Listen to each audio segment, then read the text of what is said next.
In this video, I'll go over replacing a rotted wood floor in a metal shed, plus tips and tricks on how to prevent it from happening again. And if it does, you won't have to remove the shed to replace that rotted plywood.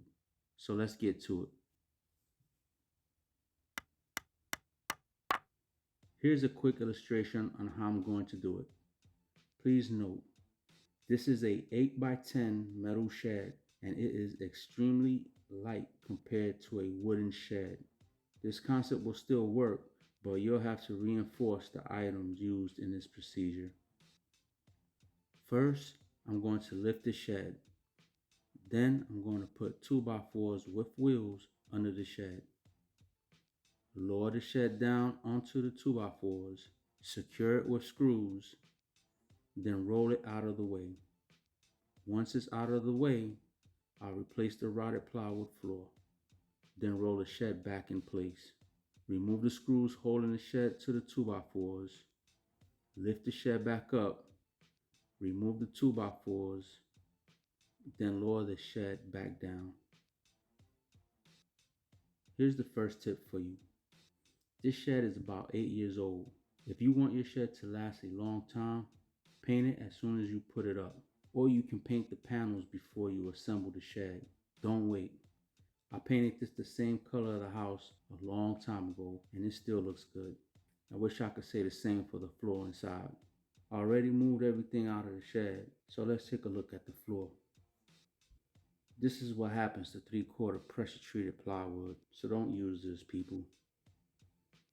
See what happens to it? Now I've been doing some research and I came across this product right here. This is 3/4 Avantech subflooring. It's supposed to be water resistant. Here's how it looks when water hits the subfloor. The water doesn't absorb into the board. It just sits there. I paid $35 a sheet at Lowe's. Not all Lowe's and Home Depots have this in stock, so check before you drive there looking for it. Here's a list of materials I will be using for this project. All the items can be picked up at your local big box store.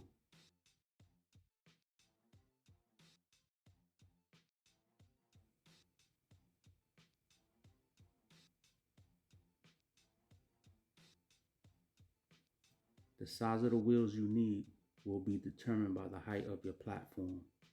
Any car jack will do. Just make sure it sits on a steady, level floor before you use it. It could tip over or roll, causing damage to the shed or cause injury to someone or yourself. So please be careful. Okay, so the first step to this project is to prep the wheels and attach them to the 2x4s. Here I have two flat-free 10-inch tires and two air 10-inch tires. I put the copper pipe in the tire and it's a perfect fit. I cut the pipe to about 17 inches. I think this length will give me good weight leverage. If I was moving a heavy shed, I would use a solid 1/2-inch rod instead of a hollow 1/2-inch copper pipe. I use a pipe cutter to cut the pipe to size. I clamped on a micro clamp 3/4 inches from the edge of the pipe. Then insert a large washer, insert the wheel,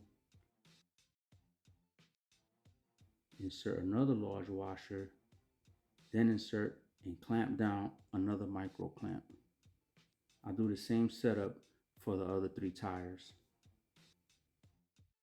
Now I attach the tires to the 12 feet 2x4s using the pipe straps. I would have preferred using the straps that you screw down on both sides, but this is what the store had at the time. It'll still work for what I need to get done. Next, I beat the flat end of the pipe, drill a hole, and put a screw in it. This will keep the pipe from sliding out of the straps. Now that that's done, I can set it aside and get the shed ready to roll. For the shed, the first thing is to remove the doors. I need to have access to the screws underneath them. Each door is held up by 4 screws. I removed them Set the door aside and put the screws back so I don't lose them. Next, I have to remove this threshold to have access to the screws underneath it. I removed the screws. Now I'm going to reattach the threshold to give the shed structural support. I'll go around the perimeter of the shed, removing any screws that is used to attach the shed to the floor. I'll do this inside and outside of the shed. Be careful not to remove any screws that are holding the track together. You can usually see the difference in the screws. They're a lot shorter. Next, I cut the caulk around the shed and it was ready to get jacked up. To jack it up, I did this one side at a time. I did the front side first, then the back. I screwed a 2x4 to the support beam on the roof of the shed. I set my jack on a 2x6 and screwed it to it. This will give it a wider base and not have it fall on me. Then I measured and cut a 2x4. The distance between the top of the jack to the 2x4 I attached to the beam. I put the 2x4 I cut on top of the jack, raised the jack just enough to put pressure on the 2x4 where it won't fall, then screw it to the 2x4 that is attached to the beam. My jack was level enough that it was not going to tip over when I raised it. I raised it enough to slide my 2x4 with the wheels underneath it. This is what it was looking like. My wheels was not tall enough, so I put something under the wheel to keep the shed off the platform. I screwed the shed to the 2x4. Now I can lower it and do the same thing for the back of the shed. I got the back wheels on. Now it's time to roll it. Here, I'm in back of the shed and it took little effort to roll the shed out of the way. I was kind of surprised how smooth it rolled.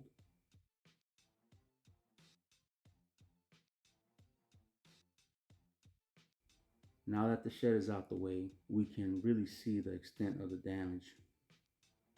Well, I think I'll skip past the removal of this rotted wood and get to the repair.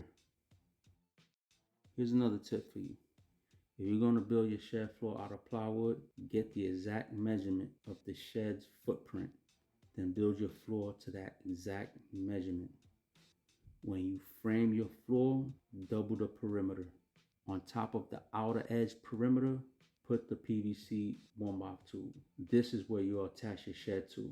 The inside perimeter is where you'll attach your subfloor. Now, because your shed is sitting on top of the PVC and not plywood, if the floor ever rots, you'll be able to replace it without having to move your shed. Here's what the new subfloor looks like. Next, as an added protection, I added drip edge around 3 sides of the shed. I only did 3 sides because this shed has a little slope to it. If water does get in it, it will flow on top of the floor instead of in the seam where it will sit there causing damage. With this done, it's time to roll the shed back in place. I went inside the shed and pushed it back.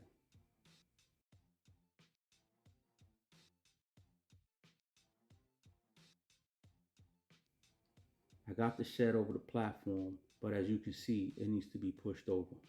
For that, I go inside the shed and unscrew the shed from the 2x4s, then slide it over.